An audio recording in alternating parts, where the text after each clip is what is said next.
Okay. Right. Good evening. నేను మీ Narahari Chokkara, Python Telugu trainer. మనం previous క్లాస్లో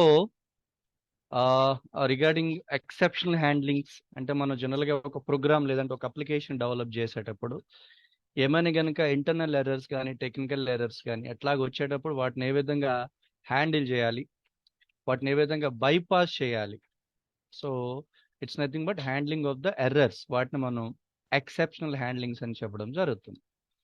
సో దాంతో పాటుగా లాగింగ్స్ అనే ఒక కాన్సెప్ట్ను కూడా మనం చూడడం జరిగింది.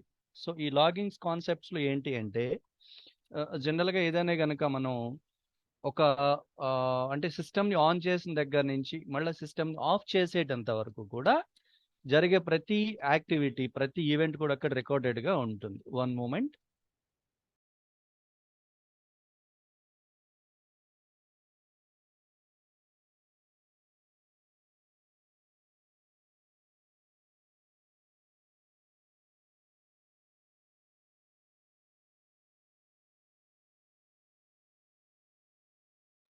రైట్. సో మనం చేసే ప్రతి పని కూడా అంటే సిస్టమ్ని ఆన్ చేసిన దగ్గర నుంచి మళ్ళీ ఆఫ్ చేసేటంత వరకు, లేదా ఒక అప్లికేషన్ని మనం ఇనిషియేట్ చేసిన దగ్గర నుంచి మళ్ళీ దాన్ని షట్ డౌన్ చేసేటంత వరకు కూడా ప్రతి ఈవెంట్ అక్కడ రికార్డెడ్గా ఉంటుంది. సో దానివల్ల ఏంటి అడ్వాంటేజెస్ అంటే, ఇన్ కేస్ ఏదైనా సరే ఒక మిస్అప్రోప్రియేట్ యాక్షన్ అక్కడ జరిగినా కనుక, ఏదైనా సమ్ వాట్ టెక్నికల్ ఇష్యూస్ వచ్చినా కనుక అది ఎప్పుడు జరిగింది, ఎలా జరిగింది, ఎవరి వలన జరిగింది అనేటువంటి ఒక రికార్డెడ్ ఆపరేషన్స్ అన్నిటిని కూడా మనం చెక్ చేసుకోవడానికి ఉపయోగపడేదే ఈ లాగింగ్ కాన్సెప్ట్. అది పైథాన్లో కూడా అది మనకి సాధ్యం అవుతుంది. అది ఆల్రెడీ మనం చూడడం జరిగింది. బట్ ఇవాళ మనం చూడబోతున్నటువంటి కాన్సెప్ట్, మనం నేర్చుకోబోతున్న కాన్సెప్ట్ అనేది చాలా ఇంపార్టెంట్ అవుతుంది.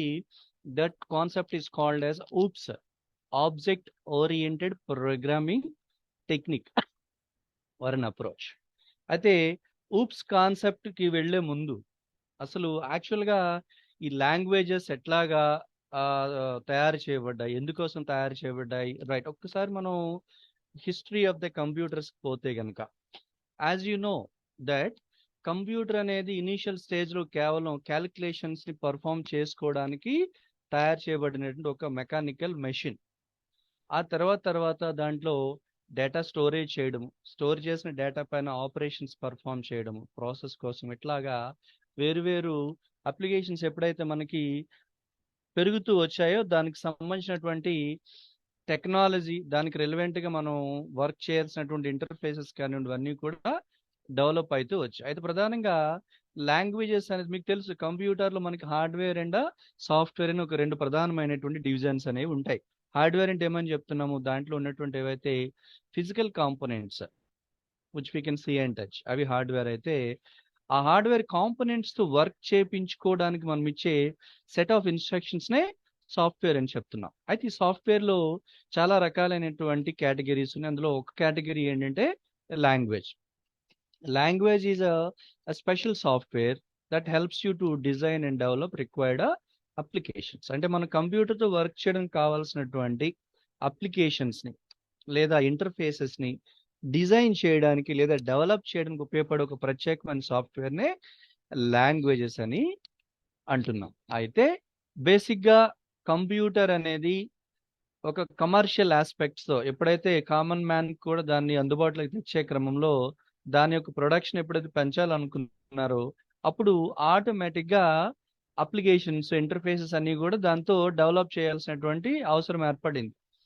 ఆ క్రమంలో తర్వాత కాలంలో వేరియస్ కేటగిరీ ఆఫ్ లాంగ్వేజెస్, అంటే ఇంకా చెప్పాలంటే మనం ఒక లాంగ్వేజ్ని డెవలప్ చేయాలంటే దానికి ఒక ప్రాపర్ సెక్టార్ అనేది ఉండాలి, ఒక ప్రాపర్ రిక్వైర్మెంట్ అనేది ఉండాలి, ఒక ప్రాపర్ అప్లికేషన్స్ అనేవి ఉండాలి. సో ఈ విధంగా చూసుకుంటే అప్పటి నుంచి అంటే కంప్యూటర్స్ అనేవి కమర్షియల్గా డెవలప్ చేసిన దగ్గర నుంచి ఇప్పటి వరకు తీసుకుంటే వేరు కేటగిరీస్ ఆఫ్ లాంగ్వేజెస్ ఉన్నాయి. దానికి డిఫరెంట్ ప్రోగ్రామింగ్ అప్రోచెస్ అయితే ఉన్నాయి. అయితే అందులో ప్రధానంగా మనం ఇవాళ చర్చించుకోబోతున్నటువంటి అప్రోచెస్ ఏంటి అంటే, first one is nothing but procedural programming. ఈ ప్రొసీజరల్ ప్రోగ్రామింగ్ అనేది ఏంటి అంటే, మనం ప్రాపర్ ఇన్స్ట్రక్షన్స్ని ఒక సీక్వెన్షియల్ ఆర్డర్లో రాయటం, వాటిని ఎగ్జిక్యూట్ చేయడం, అది ఒక పర్టికులర్ టాస్క్ని ఆధారంగా చేసుకొని ఒక పర్టికులర్ ఆబ్జెక్ట్ని ఆధారంగా చేసుకొని దాన్ని రాయడం దగ్గర నుంచి ఎగ్జిక్యూట్ చేయడం వరకు ఆధారపడి ఉన్నటువంటి ప్రొసీజర్ అప్రోచ్ మనం ఏమంటున్నామంటే ప్రొసీజరల్ ప్రోగ్రామింగ్స్. లైక్ ఆ లాంగ్వేజ్ ఎగ్జాంపుల్గా C, Pascal, Fortran, COBOL, BASIC, అట్లా డిఫరెంట్ లాంగ్వేజ్ అయితే ఉండేవి. ఆ తర్వాత కాలంలో దాని యొక్క సింప్లిసిటీ అంటే దాని కాంప్లెక్సిటీని తగ్గించేదానికి, సెక్యూరిటీ మెజర్స్ని పెంచేదానికి, అంటే ఎఫెక్టివ్ డేటా ప్రాసెసింగ్ కానివ్వండి, డేటా స్టోరేజ్ కానివ్వండి చేయడం కోసం ఊప్స్ కాన్సెప్ట్స్ అనేవి డెవలప్ చేయబడ్డాయి. ఆబ్జెక్ట్ ఓరియంటెడ్ ప్రోగ్రామింగ్ అనేది, అంటే యూప్స్ లేదా ఆబ్జెక్ట్ ఓరియంటెడ్ ప్రోగ్రామింగ్ అప్రోచ్లో ఏముంటుందంటే మొత్తం ఫోకస్ అంతా కలిపి ఒక ఆబ్జెక్ట్స్ని క్రియేట్ చేయడము, అంటే ఒక మెయిన్ ఎంటిటీని ఐడెంటిఫై చేయడము, ఆ ఎంటిటీకి రిలేటెడ్గా ఉన్నటువంటి కన్సర్న్ ఫీల్డ్స్ని తీసుకోవడము, వాటిని ఆబ్జెక్ట్స్ కింద డెవలప్ చేయడము, దానికి రిలవెంట్గా ఉన్నటువంటి ఆపరేషన్స్, వాళ్ళకి కావాల్సినటువంటి డేటా కానివ్వండి, ఆ డేటా ఎట్లా బిహేవియర్ చేయాలి, దానికి రిలేటెడ్గా ఉన్నటువంటి ప్రాపర్టీస్, వీటన్నిటిని డెవలప్ చేయడానికి అనుగుణంగా యూప్స్ కాన్సెప్ట్స్ అనేవి హెల్ప్ చేసేవి. లైక్ C++, జావా, ఇప్పుడు మనం నేర్చుకుంటున్న పైథాన్, ఇట్లా. అలాగే ఇంకొక అప్రోచ్ ఏంటంటే ఫంక్షనల్ ప్రోగ్రామింగ్ లాంగ్వేజ్. ఈ functional programming language focus approach ఎట్లా ఉంటుందంటే డిఫరెంట్ ఫంక్షన్స్ని ముందుగా రాసుకొని వాటిని డేటా కింద ట్రాన్స్ఫార్మ్ చేయడము, అంటే డేటాలో ఎట్లాంటి మార్పులు చేర్పు చేయకుండా వాటిపైన ఆపరేషన్స్ పర్ఫార్మ్ చేయడం అట్లాగానే ఉండేవి. దానికి ఎగ్జాంపుల్ లైక్ హ్యాస్కెల్ అని, Lisp, Scala, like JVM, Java virtual machines, ఇవన్నీ అట్లా దానిపైన రన్ అవ్వడానికి కావాల్సిన ఎన్విరాన్మెంట్ క్రియేట్ చేయడానికి. అలాగే F# or F# what you can call .NET related ఎన్విరాన్మెంట్స్లో వర్క్ చేయడానికి కావాల్సినటువంటి ఆ అప్లికేషన్స్ అన్నిటిని కూడా వీటిని ఉపయోగించి డిజైన్ చేసి పెట్టుకోవచ్చు. ఇకపోతే 4వ అప్రోచ్ ఏంటి అంటే ఈవెంట్ డ్రివెన్ ప్రోగ్రామింగ్.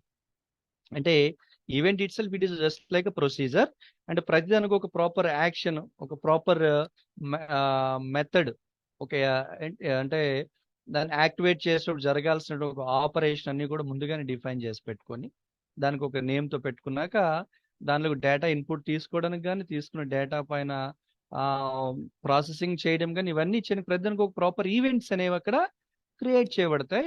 ఆ ఈవెంట్స్ ఆధారంగా మనం వర్క్ చేసుకోవచ్చు. లైక్ విజువల్ బేసిక్ మనం చూస్తుంటాం, ప్రతిదీ ఈవెంట్ రూపంలో ఉంటుంది. Click, double click, okay, mouse move, mouse up, mouse down, key press, key up, ఓకేనా, ఇట్లా అవన్నీ కూడా. సో డిఫరెంట్ ప్రతి ఈవెంట్కి ఒక ప్రాపర్ యాక్షన్ యాక్టివేట్ చేసుకోవడం ద్వారా మనకు కావాల్సిన ఆపరేషన్స్ అన్ని కూడా పర్ఫామ్ చేసుకోవచ్చు. లైక్ ఎగ్జాంపుల్ విజువల్ బేసిక్ కానీ, ఈ Java script, C#, Python, ruby, ఇట్లా different languages.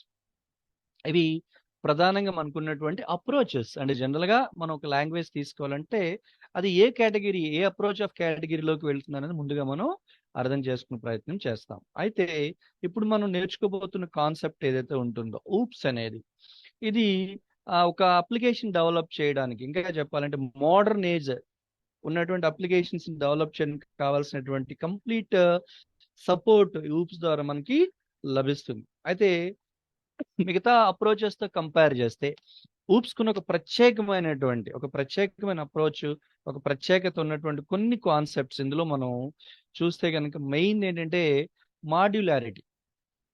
In the sense మనం ఒక సాఫ్ట్వేర్ డెవలప్ చేయాలి, ఒక అప్లికేషన్ డెవలప్ చేసే ముందు కంప్లీట్గా దాన్ని చిన్న మాడ్యూల్స్ కింద వాటిని డివైడ్ చేసుకుంటాం. అంటే దానికి ఉన్నటువంటి ఆపరేషన్స్ అన్నిటిని కూడా ఒక చిన్న మాడ్యూల్స్ కింద ముందు మనం డివైడ్ చేసుకొని ఒక్కొక్క మాడ్యూల్ని డీల్ చేయడానికి ఒక ప్రత్యేకమైనటువంటి ఒక క్లాస్ని అక్కడ డిఫైన్ చేసి పెట్టుకుంటాం. అసలు క్లాస్ అంటే ఏంటో మనం తర్వాత చూద్దాము.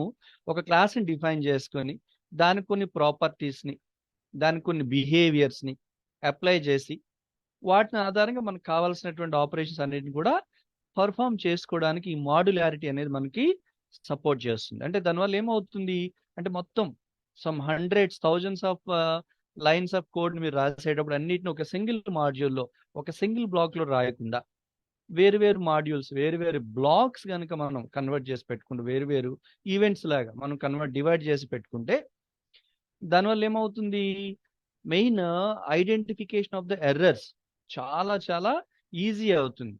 నెక్స్ట్ మెమరీ కన్జంప్షన్ తగ్గుతుంది. సో డేటా మన సేమ్ డేటా పైన వేరియస్ ఆపరేషన్స్ పర్ఫామ్ చేసుకోవడానికి ఇది మనకి సపోర్ట్ చేస్తుంది. అయితే ఈ ఊప్స్ కాన్సెప్ట్ రిలేటెడ్గా మనం ఏ లాంగ్వేజ్ నేర్చుకున్నా కానీ టెర్మినాలజీ ఇక్కడ కొన్ని ఆబ్జెక్ట్స్ అవి ఉంటాయి. వాటి కోసం మనం ముందుగా అర్థం చేసుకునే ప్రయత్నం చేస్తే మెల్లమెల్లగా మిగతా అసలు లూప్స్ అంటే ఏంటి, దాన్ని ఎంత ఎఫెక్టివ్ గా మనం యూజ్ చేసుకోవచ్చు కూడా మనం తెలుసుకోగలుగుతాం. అయితే లూప్స్కి వచ్చేపాటికి మనం చూడాల్సింది ఏంటంటే, first of all importance of oops is nothing but modularity అంటున్నాం. అది ఒకటి మనకి ఊప్స్ అనేది ప్రొవైడ్ చేస్తుంది. అట్లానే ఎన్కాప్సులేషన్స్, దాన్ని డేటా ఎన్కాప్సులేషన్స్ అని కూడా మనం చెప్తాం. ఎన్కాప్సులేషన్ అంటే ఏంటి అంటే, the name it self it will tell you that. So మనకు కావాల్సినటువంటి కాస్త ఇంపార్టెంట్ ఇన్ఫర్మేషన్ లేదంటే ఇంపార్టెంట్ మెథడ్స్ వాటన్నిటి కూడా ఇంటర్నల్ గా వాటిని దాచిపెట్టి దానిపైన ఒక లేయర్ లాంటిది అని జస్ట్ ఒక ఊహించుకోండి. ఇప్పుడు మనం క్యాప్సిల్స్ అంటున్నాం కదా, ఈ మెడిసిన్స్ కానివ్వండి, ఇట్లా చాక్లెట్స్ లాంటివి ఉంటాయి. సో ఆ పైన ఉన్న క్యాప్సిల్ అనేది మనకి ఇంటరాక్ట్ అవుతుంది. సో బట్ ఆ లోపల ఉన్న మెడిసిన్ తో మనతో ఎట్లాంటి సంబంధం ఉండదు.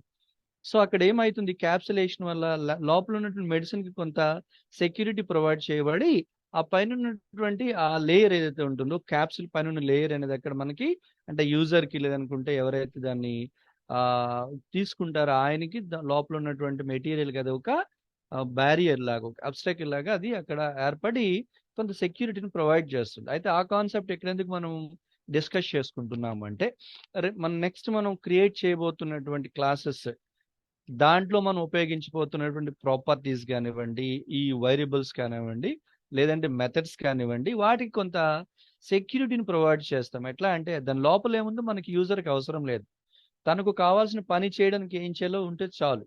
అట్లాంటి ఒక ఎన్విరాన్మెంట్ని క్రియేట్ చేయడానికి ఎన్కాప్సులేషన్ అనే ఒక టెక్నిక్ మనకి హెల్ప్ చేస్తుంది. ఇవన్నీ కూడా తర్వాత నేర్చుకుంటాం.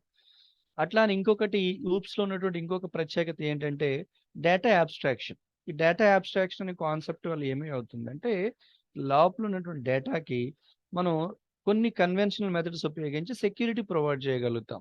అంటే లైక్ ఈ పబ్లిక్, ప్రొటెక్టెడ్, ప్రైవేట్ అని ఈ టెక్నిక్స్, ఈ కాన్సెప్ట్స్ ఉపయోగించి డేటా ఏదైతే ఆల్రెడీ మనం స్టోర్ చేసి పెట్టుకున్న డేటా ఉందో దానికి కొంత సెక్యూరిటీ మనం ప్రొవైడ్ చేయగలుగుతాం. అంటే మన ఎన్కాప్సులేషన్, డేటా అబ్స్ట్రాక్షన్ ఇంచుమించు ఒకేలాంటి ఫీచర్స్ ని కలిగి ఉన్నప్పటికీ కూడా దాని యొక్క ఇంప్లికేషన్ అనేది వేరువేరుగా ఉంటుంది. ఇంకా నెక్స్ట్ ఊప్స్కున్నటువంటి ఇంకొక క్యారెక్టరిస్టిక్ ఏంటి అంటే ఇన్హెరిటెన్స్. సాధారణంగా ఈ ఇన్హెరిటెన్స్ అనే ఒక క్యారెక్టరిస్టిక్ కోసం మనం బాగా తెలుసు. ఇది ఏం చేస్తుందంటే, ఒక ప్రత్యేకమైనటువంటి ముందుగా ఒక క్లాస్ని క్రియేట్ చేసి పెట్టుకొని దానికి కొన్ని లక్షణాలను ఆపాదించి వాటిని మిగతా క్లాసెస్ యాక్సెస్ చేసుకునే విధంగా, ఇంకా చెప్పాలంటే ఒక మోడల్ క్లాస్ని తయారు చేసి పెట్టుకొని దానికి ఉన్నటువంటి ప్రాపర్టీస్ కానివ్వండి, మెథడ్స్ కానివ్వండి, ఇతరత్ర రిక్వైర్మెంట్స్ అన్నిటిని కూడా వేరు వేరు క్లాసెస్ ఈజీగా యూజ్ చేసుకునే విధంగా, ఇంకా ఇన్హెరిటెన్స్ కోసం ఇన్ డెప్త్ ఇంకా మనం నేర్చుకున్నాము, ఆ విధంగా చేసేదానికి టెక్నిక్ అనేది ఉపయోగపడుతుంది. అలా ఊప్స్లో ఉన్నటువంటి ఇంకొక క్యారెక్టరిస్టిక్ ఏంటి అంటే పాలిమార్ఫిజం. ఆ పేరులోనే ఉంది. పాలిమార్ఫిజం అంటే ఏంటంటే డిఫరెంట్ బిహేవియర్ అని కదా, అంటే వెర్స్టైల్ బిహేవియర్ అని చెప్తారు. అంటే ఒక ఆబ్జెక్ట్ లేదనుకుంటే ఒక మెథడ్ లేదనుకుంటే ఒక ప్రాపర్టీ వేరు వేరు విధంగా అది ప్రవర్తించే ఒక కాన్సెప్ట్ని, ఒక టెక్నిక్ని మనం పాలిమార్ఫిజం అంటాము. అది ఈ పైథాన్ ఊప్స్ లో చాలా ఎఫెక్టివ్గా దాన్ని మనం యూజ్ చేసి పెట్టుకోవచ్చు. అది కూడా data overloading, data over riding ఇట్లాంటి ఒక కాన్సెప్ట్స్ ద్వారా అది మనం చేయగలుగుతాం. నెక్స్ట్ దీంట్లో ఇంకా మరికొన్ని టెర్మినాలజీస్ మనం అర్థం చేసుకునే ప్రయత్నం కనుక చేస్తే ఈ క్లాసెస్, ఆబ్జెక్ట్స్ ఇవన్నీ కూడా మనకి వస్తాయి. ఓకేనా? అయితే మళ్ళీ చెప్తున్నానండి, జస్ట్ 1 or 2 క్లాసెస్ వరకు కూడా, 1 or 2 సెషన్స్ వరకు కూడా కొద్దిగా అర్థం అయ్యి అవన్నట్టు కన్ఫ్యూజ్డ్గా ఉంటుంది. బట్ డోంట్ వర్రీ, మనకి ఊప్స్ కాన్సెప్ట్ కంప్లీట్ అయ్యేటప్పటికల్లా కంప్లీట్గా అసలు ఊప్స్ అంటే ఏంటి, దాంట్లో ఉన్నటువంటి దాని యొక్క క్యారెక్టరిస్టిక్స్ ఏంటి, దాన్ని ఎట్లాగా మనం ఉపయోగించుకోవచ్చు, సో పైథాన్ లాంటి లాంగ్వేజెస్లో వాటిని ఎంత ఎఫెక్టివ్గా మనం ఉపయోగించుకోవచ్చు, ఇవన్నీ కూడా మనం తెలుసుకునే ప్రయత్నం చేయడానికి కావాల్సినటువంటి కంప్లీట్ ఎన్విరాన్మెంట్ మీకు ప్రొవైడ్ చేయడం జరుగుతుంది. Don't worry about that.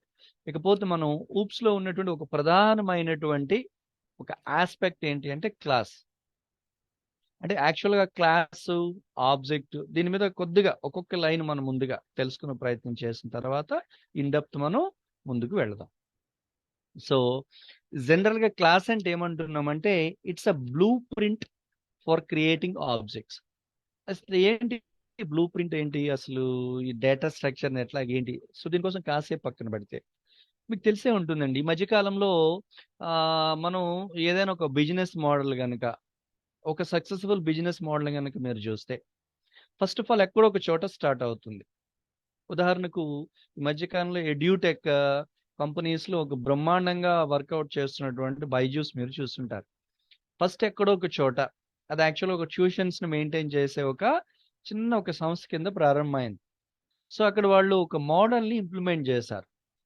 ఎప్పుడైతే మోడల్ అక్కడ ఇంప్లిమెంట్ అయ్యేది సక్సెస్ఫుల్గా రన్ అయిందో ఆ సేమ్ మోడల్ని వాళ్ళు బయటికి తీసుకొచ్చి గ్లోబల్గా వాళ్ళని బిజినెస్ చేసే ప్రయత్నం చేశారు. అంటే అక్కడ జరిగింది ఏంటి, ఫస్ట్ ఆఫ్ ఆల్ వాళ్ళు ఏం చేయాలనుకుంటున్నారో దానికి రిలవెంట్గా ఉన్నటువంటి కంప్లీట్ ఒక స్ట్రక్చర్ని వాళ్ళు క్రియేట్ చేసి పెట్టుకొని దాని ముందు సక్సెస్ఫుల్గా వాళ్ళు ఎగ్జిక్యూట్ చేసుకున్న తర్వాత ఆ సేమ్ మోడల్, ఆ సేమ్ స్ట్రక్చర్ని స్టేట్స్ వైజ్, నేషన్ వైజ్, ఇలాగ వరల్డ్ వైడ్ వాళ్ళు ఇంప్లిమెంట్ చేసే ప్రయత్నం చేశాం.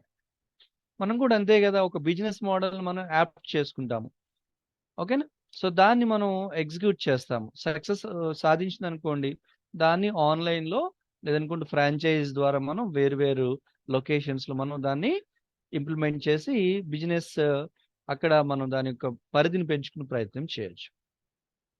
ఓకే, ఇంకా చెప్పాలి అంటే మనం మౌల్డ్స్ చూస్తుంటాం. ఈ చైర్స్ కానివ్వండి, ఈ ప్లాస్టిక్ చైర్స్ తయారు చేసుకునే కానీ, ఇతరత్ర బొమ్మలు తయారు చేసుకునే కానివ్వండి, అచ్చులు అంటాం వాటిని, మౌల్డ్. సో అక్కడ ఏమవుతుందంటే వాళ్ళు ఎట్లాంటి ఒక వస్తువుని తయారు చేయాలనుకుంటున్నారు, ఒక ఆబ్జెక్ట్ని తయారు చేయాలనుకుంటున్నారో దానికి రిలవెంట్గా ఒక మౌల్డ్ క్రియేట్ చేసి పెట్టుకుంటారు, ఒక అచ్చుని క్రియేట్ చేసి పెట్టుకుంటారు. ఓకే, సో అచ్చు లోపటికి మనం ఏ మెటీరియల్ని కరిగించి పోస్తే, ఉదాహరణకి వాళ్ళు ప్లాస్టిక్ని కరిగించి పోసారనుకోండి, సో ప్లాస్టిక్తో ఉన్నటువంటి ఒక వస్తువు బయటకు వస్తుంది.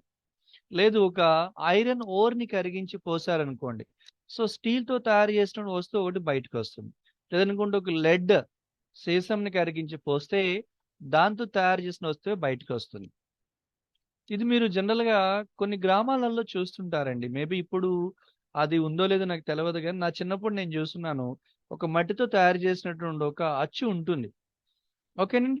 దాన్ని లోకల్గా ఉన్నటువంటి చిన్న చిన్న వస్తువులు, మన హౌస్ హోల్డ్ గూడ్స్ అన్నింటిని కూడా కరిగించి అందులో పోస్తే ఆల్రెడీ ఒక మౌల్డ్ ముందుగానే ఉంటుంది కదా, ఒక అచ్చు ఉంటుంది కదా, ఈ మొత్తం ఈ లిక్విడ్ అంతా కూడా దాంట్లోకి పోయి ఆ మట్టి అంతటిని బయట తీసేటప్పుడు ఒక కంప్లీట్ ఆబ్జెక్ట్ ఒకటి బయటకు వస్తుంది. సో అక్కడ ఏం జరిగింది అంటే తనకు కావాల్సినటువంటి ఒక ఆకారంతో ఉన్నటువంటి వస్తువును తయారు చేసుకోవడానికి ముందుగానే వ్యక్తి ఒక అచ్చుని, ఒక మౌల్డ్ని తయారు చేసి పెట్టుకున్నాడు. ఎందుకు? ఒక్కసారి ఆ మౌల్డ్ కనుక తయారైపోతే అక్కడి నుంచి అతనికి ఎన్ని వందలు ఎన్ని వేల ఆకారాలు కావాలన్న సేమ్ స్ట్రక్చర్తో ఆయన తయారు చేసి పెట్టుకోగలుగుతాడు. సేమ్ థౌజండ్స్ ఆఫ్ ఆబ్జెక్ట్స్ని సేమ్ షేప్, సేమ్ స్ట్రక్చర్తో తయారు చేసి పెట్టుకోగలుగుతాడు. ఇంకొక అడ్వాంటేజ్ ఏంటి, ఆయన కంపల్సరీ లెడ్నే కరిగించిపోయాల్సిన అవసరం లేదు. ఆ మౌల్డ్లో ప్లాస్టిక్ కరిగించిపోయొచ్చు గాక, ఐరన్ ఓర్ కరిగించిపోయొచ్చు గాక, ఏదైనా సరే అక్కడ ఆయన చేసుకోగలుగుతాడు. అయితే ఇక్కడ జరిగింది ఏంటి అంటే తర్వాత రోజుల్లో కొన్ని వందల వేల వస్తువులు తయారు చేసుకోవడానికి ఆయన డిఫైన్ చేసి పెట్టుకున్నటువంటి ఒక స్ట్రక్చర్ని మనం ఇక్కడ క్లాస్ కింద కన్సిడర్ చేయొచ్చు. ఇక్కడ కూడా మనం ఊప్స్లో ఈ క్లాస్ యొక్క మెయిన్ అడ్వాంటేజ్ ఏంటి, అసలు concept of the class is nothing but తర్వాత క్రమంలో మనం ఏదైనా సరే డిఫరెంట్ ఆపరేషన్స్ పర్ఫామ్ చేయడం దానికి ఒక కాంక్రీట్, ఒక బేస్, ఒక స్ట్రక్చర్ని క్రియేట్ చేసి పెట్టుకుంటే దానికి కొన్ని ప్రాపర్టీస్, కొన్ని మెథడ్స్ని కనుక మనం ఆపాదించి పెట్టుకుంటే తర్వాత దీన్ని వేసేసి మిగతా ఆపరేషన్స్ అన్ని పర్ఫామ్ చేయడానికి సేమ్ మెథడ్స్, సేమ్ ప్రాపర్టీస్ని చాలా ఈజీగా యూజ్ చేసి వర్క్ చేసి పెట్టుకోవడానికి అది అవకాశం ఉంటుంది. ఇది క్లాస్. ఇంకా చూద్దామండి, క్లాస్ క్రియేట్ చేసినప్పుడు దాన్ని ఏ విధంగా యాక్సెస్ చేయాలని మనం చూద్దాం. నెక్స్ట్ వచ్చేసేసి అంతే ఇంపార్టెంట్ ఉన్నటువంటి ఇంకొక ఆస్పెక్ట్ ఏంటంటే ఆబ్జెక్ట్. అంటే ఊప్స్ కాన్సెప్ట్లో ప్రధానంగా క్లాసెస్ అండ్ ఆబ్జెక్ట్స్ అనేవి చాలా చాలా ఇంపార్టెంట్ రోల్ ప్లే చేస్తాయి. దీనిపైన ఇందాక మనం అనుకున్నటువంటి ఇన్హెరిటెన్సా, పాలిమార్ఫిజమా, డేటా ఎన్క్యాప్సులేషనా, లేకపోతే వాట్ ఎవర్ యూ వాంట్, అవన్నీ మనం ఇంప్లిమెంట్ చేయొచ్చు. బట్ బిఫోర్ దట్ ఫస్ట్ మనం క్లాసెస్ అనేది క్రియేట్ చేసి పెట్టుకోవాలి.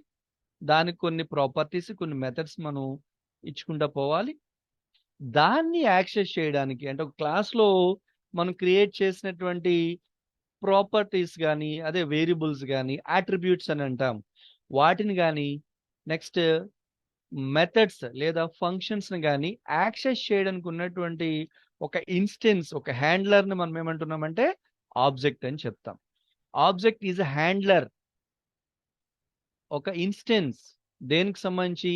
ఈ క్లాస్కి సంబంధించినట్టు ఒక ఇన్స్టెన్సే ఆబ్జెక్ట్. అంటే మీరు ఏదైతే ఒక క్లాస్లో క్రియేట్ చేసి పెట్టుకున్నటువంటి ప్రాపర్టీస్, వేరియబుల్స్ ఆర్ అట్రిబ్యూట్స్, అట్లాగే దాంట్లో ఉపయోగించిన మెంబర్స్ లేదా మెథడ్స్ని యాక్సెస్ చేయడానికి ఉన్నటువంటి ఒక హ్యాండ్లర్నే మీరు ఆబ్జెక్ట్స్ అనొచ్చు. ఈ మధ్యకాలంలో మనం చూస్తున్నాం కదా handlers, YouTube handlers, Facebook handlers, Twitter handlers, లేదా ఇన్స్టా హ్యాండ్లర్స్, ఈ హ్యాష్ తోటి @ ట్యాగ్ తోటి వస్తున్నటువంటి వాటిని హ్యాండ్లర్స్ అంటున్నాం.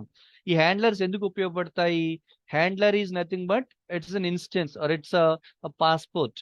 అంటే నీ యొక్క ఏదైతే ఒక అకౌంట్ ఉంటుందో ఆ అకౌంట్ ని యాక్సెస్ చేయడానికి ఉపయోగపడేదే హ్యాండ్లర్. లేదంటే నీ యొక్క పేజ్, లేదనుకుంటే నీ యొక్క ఏదైతే ఆ ఎన్విరాన్మెంట్ ఉంటుందో, వర్చువల్ ప్రపంచం ఉంటుంది, వరల్డ్ ఉంటుందో, దాన్ని యాక్సెస్ చేయడానికి ఉపయోగపడేదే అక్కడ ఆ హ్యాండ్లర్స్. లైక్ దట్ ఇక్కడ ఏదైతే మనం క్రియేట్ చేసినటువంటి క్లాసెస్, దాంట్లో ఉన్నటువంటి ఈ లైక్ వేరియబుల్స్ కానివ్వండి, మెథడ్స్ ని కానివ్వండి, యాక్సెస్ చేయడానికి ఉన్నటువంటి ఒక హ్యాండ్లర్ ని మనం ఆబ్జెక్ట్ అని చెప్తాం.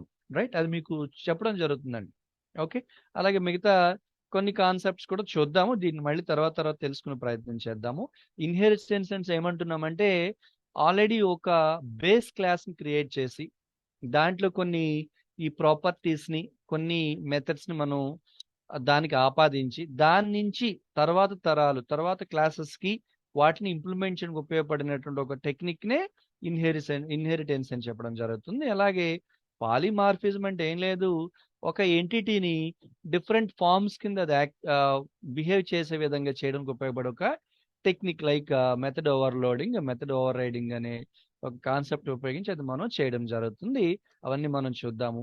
అలాగే డేటా ఎన్క్యాప్సులేషన్స్ అని చెప్తాం, అంటే మనకు కావాల్సిన డేటాని హైడ్ చేసి యూజర్ కావాల్సిన వాటిని మాత్రమే అలౌ చేసి దానికి ఉపయోగించేది డేటా ఎన్క్యాప్సులేషన్. అలాగే డేటా అబ్స్ట్రాక్షన్ కూడా ఇంచుమించు అట్లాంటిదే. ఈ పబ్లిక్, ప్రొటెక్ట్, ప్రైవేట్ అనే కన్వెన్షన్స్ ఉపయోగించి మనం ఈ డేటా అబ్స్ట్రాక్షన్ టెక్నిక్ని అక్కడ మనం ఇంప్లిమెంట్ చేసి పెట్టుకోవచ్చు. అయితే పబ్లిక్ అంటే ఏంటి, ప్రైవేట్ అంటే ఏంటి, ప్రొటెక్ట్ అంటే ఏంటి, మనం వీటిని ఇన్ డెప్త్ మనం తెలుసుకుందాం. అయితే నేను సింపుల్గా ఒక ఎగ్జాంపుల్ ద్వారా వీటిని మీకు ఎక్స్ప్లెయిన్ చేసే ప్రయత్నం చేస్తాను. మీరు ఒక చైర్ని కొన్నారనుకోండి, ఆ కొనుక్కున్న చైర్ని తీసుకొచ్చి మీ ఫాదర్ రూమ్లో కనుక పెడితే దాన్ని మీ ఫాదర్ మాత్రమే యూజ్ చేసుకోగలుగుతారు. It's nothing but that chair is private to your particular house and your father's room. అంటే మీరు కొనుక్కొచ్చుకున్న చైర్ని మీ ఫాదర్ రూమ్లో పెట్టుకుంటే మీ ఫాదర్ మాత్రమే ఆ చైర్ని యూజ్ చేయడం జరుగుతుంది. దట్ మీన్స్ దానికి ఒక సెక్యూరిటీ అనేది మీరు ఇండైరెక్ట్ గా ప్రొవైడ్ చేసిన వాళ్ళు అవుతారు. బట్ ఆ చైర్ని తీసుకొచ్చి మీ ఇంటి మధ్యలో కనుక మీరు పెట్టారనుకోండి, అదేమవుతుంది, మీ ఇంట్లో ఉన్న ఫ్యామిలీ మెంబర్స్ అందరూ కూడా ఆ చైర్ని యూజ్ చేసుకోగలుగుతారు. అంటే అక్కడ ఏమవుతుంది, దాని యొక్క యూజబిలిటీ కాస్త పెరుగుతుంది, అంటే సెక్యూరిటీ లెవెల్స్ కాస్త తగ్గుతాయి. అంటే మీ ఫాదర్ కోసం తెచ్చిన చైర్ మీ ఫాదర్ రూమ్లో ఉంటే ఆయన తప్ప ఎవరు కూర్చోవట్లేదు, అది మీ హాల్లో పెట్టారనుకోండి, ఇంట్లో ఉన్న ప్రతి ఒక్కరు వచ్చి కూర్చుంటారు. సో ఆటోమేటిక్ దానికి ఉన్నటువంటి ఇంపార్టెన్స్, దానికి ఉన్నటువంటి వాల్యూ ఆటోమేటిక్గా తగ్గుతుంది. బట్ అదే చైర్ని తీసుకెళ్ళి మీ ఇంటి ముందు ఉన్నటువంటి ఒక గార్డెన్ లోనో లేదనుకుంటే ఒక పబ్లిక్ ప్లేస్ లో పెట్టారనుకోండి, ఎవ్రీబడి అక్కడికి వచ్చిన ప్రతి ఒక్కరు కూడా దాంట్లో కూర్చుని దానికి అక్కడ అలో చేస్తున్నట్టే. సెక్యూరిటీ తగ్గిపోతుంది, అనుకున్నటువంటి ఆటోమేటిక్ ఇంపార్టెన్స్ కూడా తగ్గుతుంది. దీన్ని ఇంకా మనం ఎట్లా చెప్పుకోవచ్చు, మీ ఇంట్లో ఉన్నటువంటి ఏవైతే రూమ్స్ ఉంటాయి ప్రైవేట్ అయితే, ఓకేనా, కొన్ని ప్రొటెక్టెడ్ ఏరియాస్ ఉంటాయి. ప్రొటెక్టెడ్ ఏరియాస్ ఏంటంటే ఆ కొంతమంది పీపుల్ లైక్ సర్వీస్ పర్సనాలిటీస్ ఉంటారు. ఒక మిలిటరీకి సంబంధించినటువంటి పీపుల్ ఉంటే వాళ్ళకు ఉన్నటువంటి ఏరియాలో కొన్ని గ్రౌండ్స్ ఉంటాయి. లేదంటే ఒక పోలీస్ పీపుల్ ఉంటారు. వాళ్ళకి ఏవైనా గనక అపార్ట్మెంట్స్ ఉంటే వాళ్ళు యూజ్ చేసుకునే విధంగా పోలీస్ గ్రౌండ్ ఉంటుంది. సో, ఆ గ్రౌండ్ లేదంటే అక్కడ ఉన్నటువంటి ఏదైతే ఆ ఫెసిలిటీ ఉంటుందో వాళ్ళు మాత్రమే యూజ్ చేసుకోగలుగుతారు. That is protected by them. Outsiders రారు. బట్ అదే గనక మీరు ఈ గార్డెన్స్ గానివ్వండి, లేదనుకుంటే పార్కులు ఇవన్నీ కూడా పబ్లిక్. సో, ఎవరైనా సరే దాంట్లోకి వచ్చి కావాల్సినటువంటి వాళ్ళ యాక్టివిటీస్ అన్ని కూడా పర్ఫార్మ్ చేసి పెట్టుకోవచ్చు అన్నమాట. ఇది బ్రీఫ్‌గా ఈ పబ్లిక్ ప్రొటెక్టెడ్ ప్రైవేట్ అనే ఒక కాన్సెప్ట్ సంబంధించినటువంటి ఎక్స్‌ప్లనేషన్. దీనికోసం ఇంకా మనం ఇన్ డెప్త్ తెలుసుకునే ప్రయత్నం చేద్దాం. ఓకేనండి? Right. Then we are moving towards course ఇందాక మీకు చెప్పడం జరిగింది కదా! యాక్చువల్లీ ఎందుకు ఊప్స్ అనే కాన్సెప్ట్‌ని మనం ఇంప్లిమెంట్ చేయాలంటే, మిగతా వాటితో గనక మనం కంపేర్ చేసి దీనికని కొన్ని ప్రత్యేకమైనటువంటి యాస్పెక్ట్స్ ఉన్నాయి. మాడ్యులారిటీ ఉంటుంది, encapsulation, abstraction, inheritance, polymorphism and దాన్ని ఇంప్లిమెంట్ చేయడానికి మనకు కావాల్సినవి ఏంటి అంటే క్లాసెస్ అండ్ ఆబ్జెక్ట్స్ కావాల్సి ఉంటుంది. ఓకేనండి? సో, అయితే ఒక్కసారి మనం చూద్దాము ఈ క్లాస్ ఎట్లా క్రియేట్ చేయాలి? దాంట్లోకి కొన్ని వేరియబుల్స్‌ని ఏ విధంగా మనం చొప్పించాలి? వాటిని ఏ విధంగా యాక్సెస్ చేయాలి అనే దానికోసం. సో, మళ్ళీ ఒకసారి గుర్తు చేస్తానండి. క్లాస్ అనేది ఏం లేదు. It is nothing but blue print. జనరల్‌గా చెప్పిన definition. But what I will say class is a mould. Class is a model. ఓకేనండి. మీకు తర్వాత ఎట్లాంటి ఆపరేషన్స్ కావాలో దాన్ని ఊహించుకొని ముందుగానే మీరు తయారు చేసి పెట్టుకున్నటువంటి ఒక defined structure or a mould or a model is nothing but a class. దాన్ని బేస్ చేసి మిగతా ఆపరేషన్స్ అన్ని కూడా మీరు పర్ఫామ్ చేయడం జరుగుతుంది. అయితే ఒక్కసారి నేను ఒక క్లాస్‌ని ఎట్లా క్రియేట్ చేయాలి? దాంట్లోకి కొన్ని వేరియబుల్స్ ఏ విధంగా మనం చొప్పించాలి? ఆ వేరియబుల్స్‌ని యాక్సెస్ చేయడానికి మనం ఆబ్జెక్ట్ అనే ఇన్స్టెన్స్ ఏ విధంగా ఉపయోగించాలి? దాంతో ఏ విధంగా వాటిని యాక్సెస్ చేయాలి? ఇట్లాంటి కొన్ని విషయాలు మీకు చెప్పే ప్రయత్నం చేస్తాను. But don't worry. ఇది మీకు అర్థం కాకపోయినా మీరు కంగారు పడాల్సిన అవసరం ఏమీ లేదు. మళ్ళా నెక్స్ట్ సెషన్‌లో ఇన్ డీటెయిల్డ్‌గా ఒక క్లాస్‌ని క్రియేట్ చేయడం అన్నీ కూడా మనం తెలుసుకునే ప్రయత్నం చేద్దాం. ఓకేనండి. అయితే మనం క్లాస్‌ని క్రియేట్ చేయడానికి ఉన్నటువంటి కీవర్డ్ ఏది అంటే క్లాస్ CLASS క్లాస్. ఇందులో సి అనేది లోవర్ కేస్‌లో ఉంటుంది. మీకు తెలుసు కదా! జనరల్‌గా Python is a case sensitive language. So that maximum ఏవైతే స్టాండర్డ్ ఫంక్షన్స్ గానివ్వండి, కీవర్డ్స్ గానివ్వండి అన్నీ కూడా మీకు లోవర్ కేస్‌లోనే ఉంటాయి. ఓకే. ఒకవేళ కొన్నిటిని నేను అప్పర్ కేస్‌లో ఉంటే గనక వాటిని యాజ్ ఇట్ ఈస్‌గా మీరు యూజ్ చేయాల్సి ఉంటుంది. సో దట్ క్లాస్ అనే ఒక ఒక దీన్ని స్ట్రక్చర్‌ని క్రియేట్ చేయడానికి మనకున్నటువంటి కీవర్డ్ ఏదంటే క్లాస్. దాంట్లో మీకు కావాల్సిన నేమ్ ఏదైనా ఇచ్చుకోండి. ఆ నేమ్ అనేది క్యాపిటల్ అని ఉండొచ్చు, స్మాల్ అని ఉండొచ్చు క్లాస్. అయితే మీరు క్రియేట్ చేసేటప్పుడు ఏదైతే ప్యాటర్న్ యూజ్ చేశారో చివరిదాకా సేమ్ ప్యాటర్న్ మనం మెయింటైన్ చేయాల్సి ఉంటుంది. ఇక్కడ నేనేం చేస్తున్నాను క్లాస్ అనిచ్చి నాకు కావాల్సిన క్లాస్ నేమ్ ఇచ్చి దానికి కాలన్ ఇస్తున్నాను. ఇది ఒక ఫస్ట్ అంటే క్లాస్‌ని క్రియేట్ చేసినటువంటి ఒక స్టార్టింగ్ సింటాక్స్ అన్నట్టు. ఓకే అండి. సో, క్లాస్ అనిచ్చి స్పేస్ క్లాస్ నేమ్ ఇచ్చి కాలన్ ఇచ్చి ఎంటర్ కీ ప్రెస్ చేసిన తర్వాత దీంట్లో ఏమైనా మీరు వేరియబుల్స్ ఇవ్వదలుచుకుంటే ఫర్ ఎగ్జాంపుల్ నేను రోల్ ఈక్వల్ సమ్ 100 ఓకేనా? Name equal some Rajesh Kumar, P equal some 5050 paisa. So, ఇది నేను క్రియేట్ చేసుకున్న క్లాస్. అంటే క్లాస్ ఎట్లాగనే క్రియేట్ చేయాలా? జస్ట్ నేను ఒక శాంపిల్ చెప్తున్నా. ఇలాగే క్రియేట్ చేయాల్సొస్తే క్లాస్ అవసరం లేదు మనకి డైరెక్ట్‌గా ఇండివిడ్యువల్‌గా ఇచ్చేయచ్చు. లేదంటే ఇప్పటి వరకు మనం వర్క్ చేసిన ఫంక్షన్స్ ఇచ్చేయచ్చు గాక. బట్ సింప్లీ జస్ట్ ఇనీషియల్ స్టేజ్‌లో ఒక క్లాస్‌ని ఎట్లా క్రియేట్ చేయొచ్చు అనే దానికోసం క్లాస్ అని కీవర్డ్ ఇచ్చి మీకు నచ్చిన నేమ్‌తో సింగిల్ వర్డెడ్ అయి ఉంటాయి. మధ్యలో స్పేసెస్ గాని అట్లాగా ఏమి ఇవ్వకుండా సింగిల్ వర్డెడ్ క్లాస్ నేమ్ ఇచ్చి ఇక్కడ కాలన్ ఇస్తారు. ఆ తర్వాత ఇక్కడ మీకు కావాల్సినటువంటి వేరియబుల్స్. దానికి ఎదురు కావాల్సిన వాల్యూస్ అన్ని ఇచ్చి బయటకొచ్చేస్తారు. అయితే మనం చెప్తున్నాం క్లాస్ క్రియేట్ చేస్తారు ఓకే. బట్ దాంట్లో ఉన్నటువంటి వేరియబుల్స్ని కానివ్వండి, దానికి ఉన్నటువంటి ప్రాపర్టీస్ని కానీ మెథడ్స్ని కానీ డైరెక్ట్గా మనం యాక్సెస్ చేయలేము. దానికి డెఫినెట్గా మీరు ఒక హ్యాండ్లర్ కావాలి, ఒక ఇన్స్టెన్స్ కావాలి. దాన్ని నువ్వేమంటున్నావు?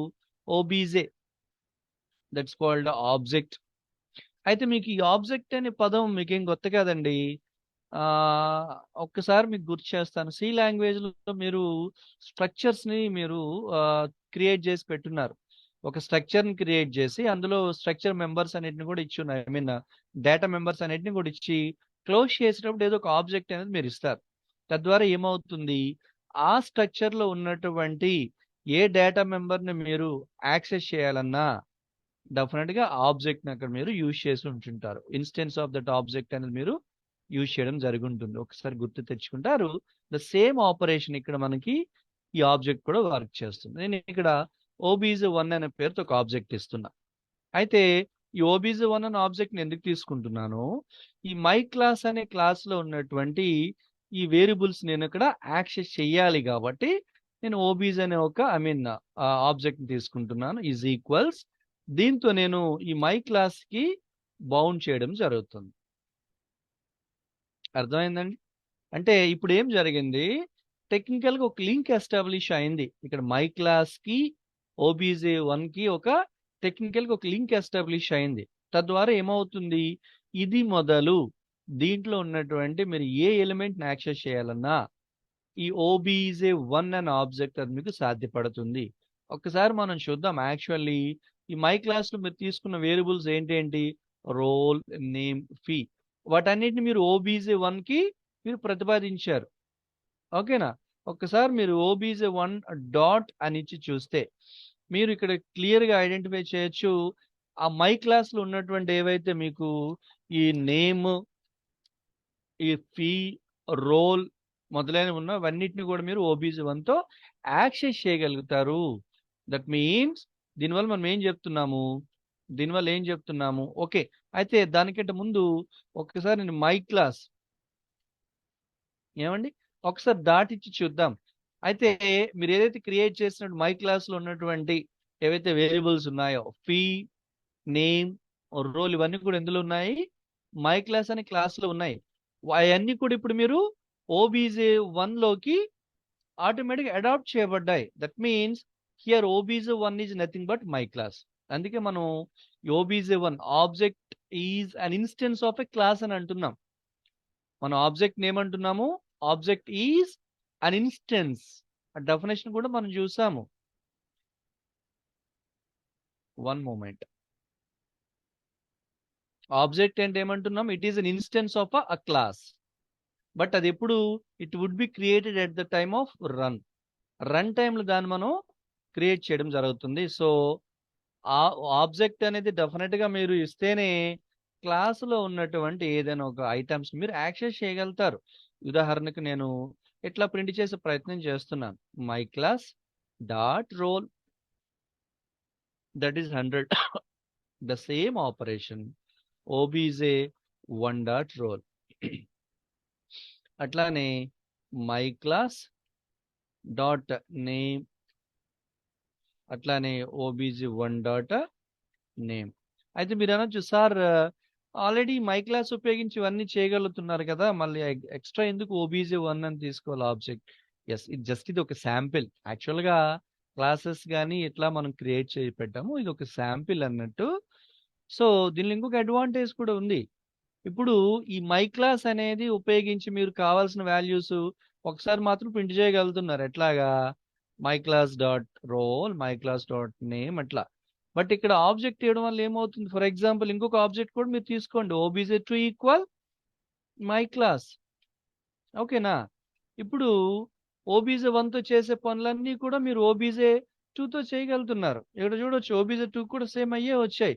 ఇప్పుడు ఫీ కావాలనుకుంటే OBJ2 dot fee. So it will show like that.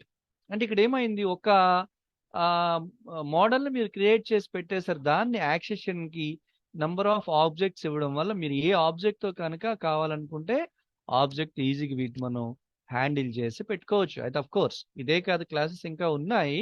అంటే జస్ట్ ఎట్లా క్రియేట్ చేసి అని చెప్పేదానికి. అర్థమైంది కదండి? ఇప్పుడు వీటన్నింటిని కూడా ఒకేసారి మీరు ప్రింట్ చేయాలంటే సింపుల్ ఏం చెప్తారు, print obj1 dot roll, obj1 dot name, obj1 dot fee, ఇట్లా మీరు కావాలనుకుంటే ప్రింట్ చేసి పెట్టుకోవచ్చు.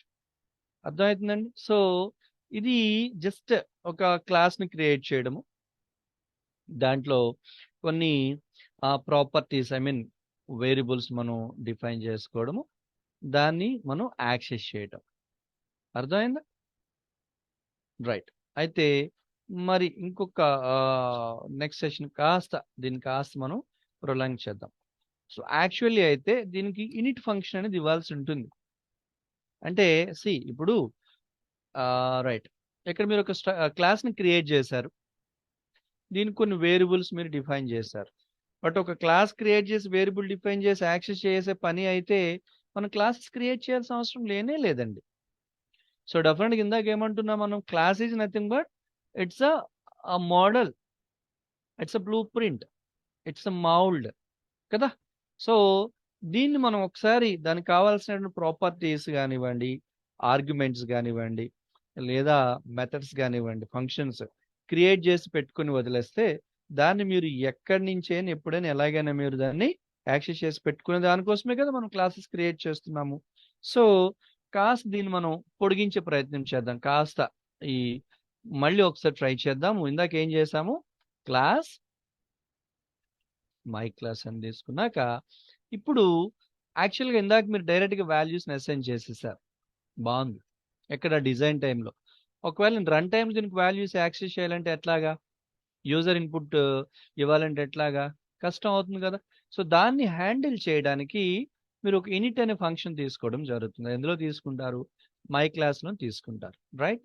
సో మనకు తెలుసు కదా, ఒక ఫంక్షన్ డిఫైన్ ఉన్నటువంటి కీవర్డ్ ఏదంటే డెఫ్.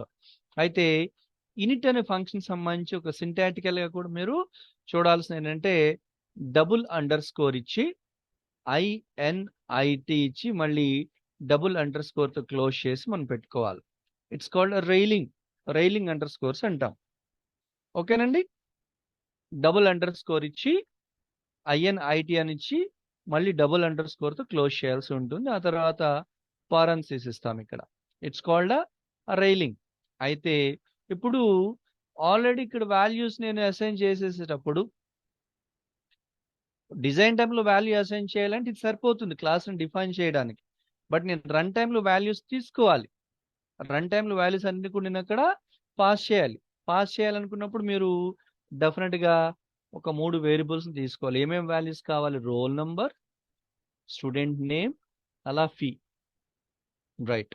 అయితే ఇక్కడ విషయాన్ని మీకు నేను చెప్పదలుచుకున్నాను. యాక్చువల్లీ ఈ 3 వేరియబుల్స్, అదే మీరు ఏమంటారు, దీన్ని ఆర్గ్యుమెంట్స్ అంటున్నారు. ఇక్కడ ఫంక్షన్ నేమ్ ఇనిట్, దీనికి డబుల్ అండర్ స్కోర్ అండి. 2 సింగిల్స్ ఇచ్చాను నేను, షిఫ్ట్ అండ్ మైనస్, అదే shift and double under score ఇస్తున్నాం, గుర్తుపెట్టుకోండి. 2 సింగిల్స్ ఇనిట్, మళ్ళీ 2 సింగిల్స్ అని డబుల్ అండర్ స్కోర్. రైట్. ఆ తర్వాత నేను ఒక 3 ఆర్గ్యుమెంట్స్ ఇస్తున్నా. ఎందుకు, నేను ఈ ఫంక్షన్ కాల్ చేసేటప్పుడు నేను 3 వాల్యూస్ అక్కడ నేను పంపించాలి. ఏంటేంటి పంపాలి, రోల్ నెంబర్, నేమ్, ఫీ పంపాలి కాబట్టి, పాస్ చేయాలి కాబట్టి దాన్ని రిసీవ్ చేసుకున్న దానికి 3 ఆర్గ్యుమెంట్స్ ఇవ్వడం జరుగుతుంది. అయితే ఇక్కడ విషయాన్ని గమనించండి. యాక్చువల్లీ ఇనిట్ ఫంక్షన్ అనేది మీరు ఎందుకు ఇస్తున్నారంటే ఈ మై క్లాస్ను మీరు యాక్సెస్ చేసేదానికి ఈ ఇనిట్ ఫంక్షన్ ఉపయోగించి మై క్లాస్ని యాక్సెస్ చేసేదానికి. మరి యాక్సెస్ చేయాలంటే ఇనిట్ ఫంక్షన్కి మై క్లాస్కి మీరు ఏదో ఒక లాజికల్ లింక్ ఎస్టాబ్లిష్ చేయాలి కదా. ఒక్కసారి మీరు సి లాంగ్వేజ్లో పాయింటర్స్ని గుర్తు చేసుకోండి. ఆ పాయింటర్లో మీరు ఏం చేస్తున్నారు, జస్ట్ ఆస్ట్రిస్క్, అదే స్టార్, అదే పాయింటర్ ఆపరేటర్ అంటున్నాం. స్టార్ అని చెప్పి ఒక పి అనే ఒక వేరియబుల్ ఇచ్చి, అప్పుడు అది ఏమైంది, స్టార్ పి ఇస్తే P is treating as a pointer అని ఇచ్చి, దానికి ఎదురుగా అడ్రస్ ఆఫ్ ఏ అని ఇచ్చున్నారు మీరు. ఇవన్నీ మళ్ళీ చూద్దాంలేండి, అందుకే అక్కడ మీకు ఏమి స్క్రీన్ పై రాయట్లేదు. మళ్ళీ నేను మీకు నెక్స్ట్ క్లాస్లో వాటిని ఎక్స్ప్లెయిన్ చేస్తాను. సో అక్కడ ఏం చేశారు, స్టార్ పి, పాయింటర్ పి అని ఇచ్చి దానికి ఎదురుగా అడ్రస్ ఆఫ్ ఏ అని ఎప్పుడైతే ఇస్తున్నారో, సిలో మాట నేను చెప్తున్నా, ఏ యొక్క అడ్రస్ ఆటోమేటిక్గా పి అనే పాయింటర్తో లింక్ అయింది. సో అక్కడి నుంచి మీరు ఏం చేశారు, అది మొదలు మీరు ఏను ఉపయోగించి పిని ఉపయోగించి ఏన వేరియబుల్తో మీరు ఇంటరాక్ట్ అయ్యారు. అంటే పాయింటర్ పిలో ఏదైనా వాల్యూ అసైన్ చేసి ఆటోమేటిక్గా వేరియబుల్ ఏలోకి అది యాక్సెసిబిలిటీ జరిగింది. అట్లాగే దాంట్లో ఉండి వీళ్ళు యాక్సెస్ చేయాలంటే పాయింటర్ పి ఉపయోగించి మీరు చేస్తున్నారు. సో ఇవన్నీ కూడా మీరు అక్కడ చేయడం జరిగింది. ఓకేనా? సో కాబట్టి ఇక్కడ కూడా మనం ఏం చేస్తున్నామంటే ఇనిట్ అనే ఒక ఫంక్షన్ని మై క్లాస్ మీరు లింక్ చేయాలంటే దానికి ఒక పాయింటర్ని తీసుకోవాల్సి ఉంటుంది. ఆ పాయింటర్ మీరు ఏదైనా తీసుకోండి, ఎక్స్ లేదా వై లేదా జెడ్, మీరు ఏదైనా తీసుకోండి. నేను ఇక్కడ సెల్ఫ్ అని ఇస్తున్నాను, చెప్తాను ఎందుకు సెల్ఫ్ అని ఇవ్వాలి, అవసరం లేదు, మీరు ఏదైనా తీసుకోండి. బట్ మీరు ఇచ్చే ఆర్గ్యుమెంట్స్ లో మొట్టమొదటి ఆర్గ్యుమెంట్ ఏదైతే ఉంటుందో అది మీకు పాయింటర్ కింద ట్రీట్ చేయబడుతుంది. సరే నేను ఎక్స్ఐ ఇస్తానండి, ఎందుకు సార్ సెల్ఫ్ ఇవ్వాలి? నో, ఇవ్వాల్సిన అవసరం లేదు, ఎక్స్ఐ ఇవ్వండి. ఇక్కడికి వచ్చేపాటికి ఎక్స్ అనేది పాయింటర్ అయింది. ఈ పాయింటర్ ఎందుకు ఉపయోగపడుతుంది? ఇనిట్ అనే ఫంక్షన్ ని మై క్లాస్ తో లింక్ చేయడానికి, బైండ్ చేయడానికి, టెక్నికల్ గా బైండ్ చేయడానికి అది ఉపయోగపడుతుంది. సో రిమైనింగ్ 3 ఆర్గ్యుమెంట్స్ అయిన ఎందుకు అంటే ఈ మై క్లాస్ లోకి మీరు ఏదైనా వాల్యూస్ ని పాస్ చేయడానికి. సరే తీసుకున్నారు. అక్కడ మీరు ఏం చేయాలి అంటే లోకల్ కొన్ని వేరియబుల్స్ మీరు తీసుకోవాలి. ఇందాక అక్కడ తీసుకున్నారు కదా లోకల్ వేరియబుల్స్, ఏంటేంటి? Roll, name, fee. అయితే మీరు అనొచ్చు సార్ ఆల్రెడీ ఇక్కడ మేము తీసుకున్నాం కదా, ఇవి ఆర్గ్యుమెంట్స్. ఈ ఆర్గ్యుమెంట్స్ ఎందుకు ఉపయోగపడతాయంటే మీరు ఏమైనా ఒక వాల్యూస్ తర్వాత రన్ టైంలో పాస్ చేసేటప్పుడు ఆ వాల్యూస్ ని ఇక్కడ తీసుకున్నాక వాటిని లోకల్ వేరియబుల్స్ లోకి చొప్పించాలి. అంటే ఎలాగా? లైక్ నేను ఆర్ఎల్ లోకల్ వేరియబుల్, దాంట్లోకి ఏం స్టోర్ చేయాలి? రోల్ ని, అంటే ఇక్కడ ఉన్నటువంటి ఆ రోల్లో ఉండే వాల్యూని ఇక్కడ స్టోర్ చేయాలి. అట్లాగే ఎన్ఎం లోకల్ వేరియబుల్, దాంట్లోకి ఏం స్టోర్ చేయాలి? నేమ్ లో ఎంటర్ చేసే వాల్యూ అక్కడ స్టోర్ చేయాలి. అలానే ఎఫ్ఈఎఫ్ఈ, దీంట్లో ఏం స్టోర్ చేయాలి? ఎఫ్ఈఈ అనే ఇక్కడ వాల్యూని దీంట్లోకి స్టోర్ చేయాలి. అది ఇక్కడ విషయాన్ని మీరు గమనించాలి. మీరు కేవలం ఈ వేరియబుల్స్ ఈ పర్టికులర్ ఫంక్షన్ మాత్రం ఉపయోగించుకునే విధంగా ఉంటే సరిపోతుంది. కానీ మనం ఏమంటున్నాము, మనం క్రియేట్ చేసే క్లాస్ లో ఉన్నటువంటి వేరియబుల్స్ కానివ్వండి లేదా ఇతరత్ర మెథడ్స్ కానివ్వండి, మిగతా క్లాసెస్ నుంచి కూడా యాక్సెస్ చేయాలంటే అప్పుడు ఆటోమేటిక్గా ఏం చేయాలి? వీటిని దీంతో లింక్ చేయాలి. దట్ మీన్స్ ఈ ఆర్ఎల్ అనే వేరియబుల్ దేనికి సంబంధించింది అంటే ఎక్స్ అనే ఒక పాయింటర్ కి సంబంధించింది. దాన్ని ఆటోమేటిక్ గా ఎక్స్ డాట్ ఆర్ఎల్ అని చెప్పాలా. అలాగే ఎన్ఎం అనేది దేనికి సంబంధించింది అంటే ఎక్స్ సంబంధించింది కాబట్టి ఎక్స్ డాట్ ఎన్ఎం అని చెప్పాలా. అట్లాగే ఎక్స్ డాట్ ఫీ అని చెప్పాలా. కన్ఫ్యూజ్ ఉంటుంది, బట్ డోంట్ వర్రీ, దానికి సంబంధించి మళ్ళీ నేను మీకు ఎక్స్ప్లెయిన్ చేస్తాను. Don't worry about that. Okay అండి, రైట్. ఇప్పుడు వెనక్కి వచ్చేద్దాం. మీ క్లాస్ క్లోజింగ్ అయిపోయింది. క్లాస్ నేమ్ మై క్లాస్ అని ఇచ్చారు, దాన్ని ఇనిషియేట్ చేయడానికి ఒక ఇనిట్ అనే ఫంక్షన్ ఇచ్చారు, దాన్ని బైండింగ్ చేయడానికి క్లాస్ తో ఇనిట్ ఫంక్షన్ బైండింగ్ చేయడానికి ఒక పాయింటర్ని ఇచ్చారు ఎక్స్ పేరుతో. అలాగే వాల్యూస్ ను పాస్ చేయడానికి 3 వేరియబుల్స్ తీసుకున్నారు. అయితే మీకు తెలుసు కదా, మీరు ఏం తీసుకున్నా ఆబ్జెక్ట్ ఉంటేనే ఈ క్లాస్ మీరు హ్యాండిల్ చేయగలరు. అందుకే నేను ఆబ్జెక్ట్ ఒకటి తీసుకుంటున్నా. I'm taking obj1 equal. ఇప్పుడు ఇవెందుకు మనం తీసుకున్నాము? రన్ టైంలో వాల్యూస్ ని పాస్ చేయాలి అంటే యూజర్ ఇన్పుట్ ఇవ్వాలి. దేనికి ఇవ్వాలి? మై క్లాస్కి ఇవ్వాలి. ఏమేమి ఇవ్వాలి? ఇప్పుడు కనుక మీరు చూస్తే 3 వాల్యూస్ ఇక్కడ సి, అది మీకు చెప్తానండి. రోల్ నెంబర్ 100 ఆర్ఎల్స్ 200 కామా రవి ప్రసాద్ కామా 6550 పైసే. ఇక్కడ మీరు గమనించారు, యాక్చువల్గా మీరు మై క్లాస్ అనే దాన్ని కాల్ చేశారు, మీరు పాస్ చేశారు. అయితే ఇక్కడ విషయాన్ని మీరు చూసే ఉంటారు, మై క్లాస్ కి సంబంధించి ఏమైనా మనం పారామీటర్స్ కానీ అట్లా తీసుకున్నామా? లేదు కదా. అవి ఎక్కడ తీసుకున్నాము? ఇనిట్ లో తీసుకున్నాం. బట్ ఈ పాయింటర్ ద్వారా ఈ మై క్లాస్ ఇనిట్ ని మనం అక్కడ బైండ్ చేసాం, లింక్ చేసాం. కాబట్టి ఇప్పుడు మీరు ఏదైతే కాల్ చేసే వాల్యూస్ ఉన్నాయో ఆటోమేటిక్గా అవి ఇక్కడికి కాదు ఇక్కడికి పోతాయి. సో ఇప్పుడు మీరు గమనించండి, obj1 డాట్ అక్కడ మీరు తీసుకున్నటువంటి వేరియబుల్ ఏంటి? ఆర్ఎల్. వీటిని మీరు చూడబాకండి, రైట్ సైడ్ ఉన్నటువంటి ఆర్గ్యుమెంట్ ని చూడకండి. లోకల్ వేరియబుల్స్ ఇవి, ఇందాక మీరు చూసారు లోకల్ వేరియబుల్స్ ఇవే కదా. సో రైట్ సైడ్ ఉన్నటువంటి వాల్యూస్ డైరెక్ట్ గా మీరు అసైన్ చేస్తారు 100 అని. బట్ ఇప్పుడు ఆ వాల్యూ మీరు ఎక్కడి నుంచి పాస్ చేశారు? ఆర్ఓఎల్ నుంచి పాస్ చేశారు. అది దేంట్లోకి అసైన్ చేశారు ఇక్కడ మీరు? ఆర్ఓఎల్ఐకి. అలాగే ఇక్కడ కూడా ఏం చేశాను? ఆర్ఓఎల్ఎల్లో పాస్ చేసిన 200 నేను ఎక్కడికి అసైన్ చేశాను? ఆర్ఎల్లోకి. సో నేను ప్రింట్ చేయాల్సి వస్తే దీన్ని కాదు, దీన్ని కదా నేను ప్రింట్ చేయాలి. So that OBJ dot RL, అట్లానే OBJ 1 dot NM, OBJ 1 dot FE, ఇట్లా నేను యాక్సెస్ చేయడం జరుగుతుంది. ఓకే కదండి? అయితే ఇంతేనా దీని ఆపరేషన్? నో ఇంకా ఉంది. ఉదాహరణకి ఇప్పుడు ఇందాక మనం చూసాం ఎన్ని ఆబ్జెక్ట్స్ అని మీరు తీసుకోవచ్చు. Object 1, object 2. అయితే డైరెక్ట్గా ఇందాక మీరు తీసుకున్నారు, ఈ వాల్యూస్ని మీరు యాక్సెస్ చేస్తున్నారు. బట్ ఇప్పుడు మనం వాల్యూస్ని పాస్ చేస్తున్నాం. అంటే ఇక్కడ ఏమవుతుంది? ఈ ఓబీసీ 1తో మీరు ఏ వాల్యూస్ పాస్ చేస్తే వాటిని ఇక్కడ దీన్ని ఉపయోగించి యాక్సెస్ చేయగలుగుతారు.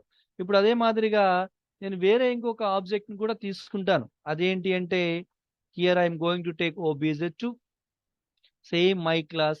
ఇక్కడ నేను 300, శ్రీలక్ష్మి 5500. అంటే ఇక్కడ ఏం జరిగింది? సేమ్ సెట్ ఆఫ్ వేరియబుల్స్ ఉపయోగించి నేను ఎన్ని కావాలనుకుంటే అన్ని ఆబ్జెక్ట్స్ ని కూడా యాక్సెస్ చేయగలుగుతాను. ఉదాహరణకు ఇప్పుడు మీరు గమనించండి, OBJ2 డాట్ నేమ్ శ్రీలక్ష్మి, ఇందాక OBJ1 డాట్ నేమ్ రవిప్రసాద్. అంటే దీనివల్ల అడ్వాంటేజ్ మీకు ఇలా ఆబ్జెక్ట్స్ వాల్యూ పాస్ చేయడం అడ్వాంటేజ్ ఏంటి? ఇలాగ ఇందాక మీరు డైరెక్ట్ గా వాల్యూస్ అసైన్ చేసేటప్పుడు మీరు ఎన్ని ఆబ్జెక్ట్స్ యాక్సెస్ చేసినా మీకు సేమ్ వాల్యూస్ మీరు పొందగలుగుతున్నారు. గమనించారు కదా? OBJ1 నేమ్ చూసినా అదే వచ్చింది, OBJ2 నేమ్ చూసినా అదే వచ్చింది, అలాగే మై క్లాస్ నేమ్ చూసినా అదే వచ్చింది. బట్ ఇక్కడ ఏం చేస్తున్నారు? మీరు వాల్యూస్ ప్రతి ఆబ్జెక్ట్ వేరువేరుగా వాల్యూస్ ని పాస్ చేస్తున్నారు. కాబట్టి మీరు ఎన్ని ఆబ్జెక్ట్స్ తీసుకుంటే అన్ని ఇండివిజువల్ రికార్డ్స్ ని, ఇది రికార్డ్ అనుకుంటే కనుక అన్ని ఇండివిజువల్ రికార్డ్స్ మీరు అక్కడ పాస్ చేసి వాడుతూ మనం యాక్సెస్ చేయడం జరుగుతుంది. ఓకేనండి? ఇంకా దీనిపైన క్లియర్ గా మనం మళ్ళీ ఒకసారి మనం నెక్స్ట్ సెషన్ లో చర్చించుకుందాము. బట్ ఈవేళకి అయితే మనం అర్థం చేసుకుంది ఏంటి అంటే, ఊప్స్ కాన్సెప్ట్ ని కనుక మీరు ఇంప్లిమెంట్ చేయాలంటే రెండు ప్రధానమైనటువంటి ఆస్పెక్ట్స్ కోసం మీరు తెలుసుకోవాలి. ఒకటి ఆబ్జెక్ట్, ఒకటి క్లాస్, రెండు ఆబ్జెక్ట్. సో క్లాస్ అంటే ఏమంటున్నాము అంటే, class is nothing but a blueprint or a mould or a predefined concrete structure. ఓకేనా? సో ఆ స్ట్రక్చర్ ను ఉపయోగించి ఫర్దర్ కేసెస్ లో మీకు కావాల్సినటువంటి ఆపరేషన్స్ అన్ని కూడా పర్ఫార్మ్ చేయగలుగుతారు. ఆబ్జెక్ట్ అంటే ఏమంటున్నాము? It is an instance of this particular class. Object is an instance of this particular class. ఈ క్లాస్ లో ఉన్నటువంటి ఏవైతే మీకు ప్రాపర్టీస్, వేరియబుల్స్ కానివ్వండి, అట్రిబ్యూట్స్ కానివ్వండి, మెథడ్స్ కానివ్వండి, హ్యాండిల్ చేయడానికి లేదా యాక్సెస్ చేయడానికి ఉన్నటువంటి ఒక హ్యాండ్లరే ఆబ్జెక్ట్ అవుతుంది. సో వీటి కోసం ఇంకా మిగతా విషయాలను కూడా నెక్స్ట్ సెషన్ లో చూద్దాము. But don't worry, I hope that you try to understood some what. But అది పూర్తిగా అర్థం అయ్యింది అయితే నేను అనుకోవట్లేదు. I can understand, but don't worry, మీకు అర్థమయ్యేటంత వరకు కూడా మనం కావాలంటే రిపీట్ చేసి నెక్స్ట్ సెషన్ కూడా మనం తెలుసుకునే ప్రయత్నం చేద్దాము. అండ్ ఈవేళకి ఇక్కడితో కన్క్లూడ్ చేస్తున్నాము. Good night, take care.